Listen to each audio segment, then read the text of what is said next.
Today I would like to tell you a story.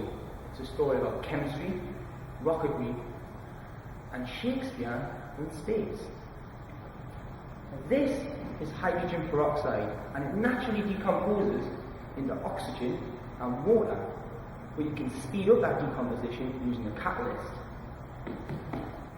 And most people know you can use hydrogen peroxide to dye your hair, but I bet you didn't know you could use it to power a rocket.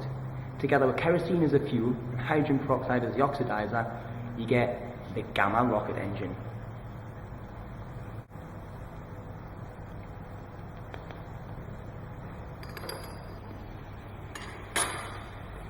Now, the Gamma rocket engine required no ignition source because the very hot decomposing hydrogen peroxide spontaneously combusts with the kerosene, which makes these rockets very reliable. Kerosene and hydrogen peroxide rockets are a particularly British trait, and the Gamma rocket engine was originally designed to fly the Black Knight rocket.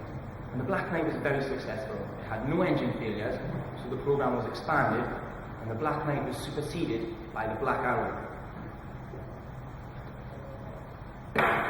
which was bigger and faster and would put a satellite into orbit.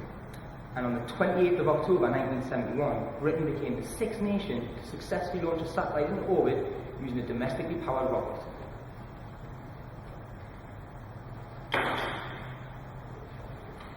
That's better.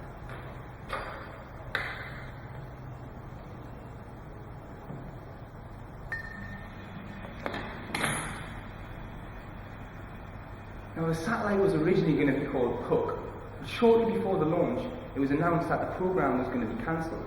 So they decided to rename it Prospero. Now, Prospero was a sorcerer in Shakespeare's The Tempest who willingly gave up his powers.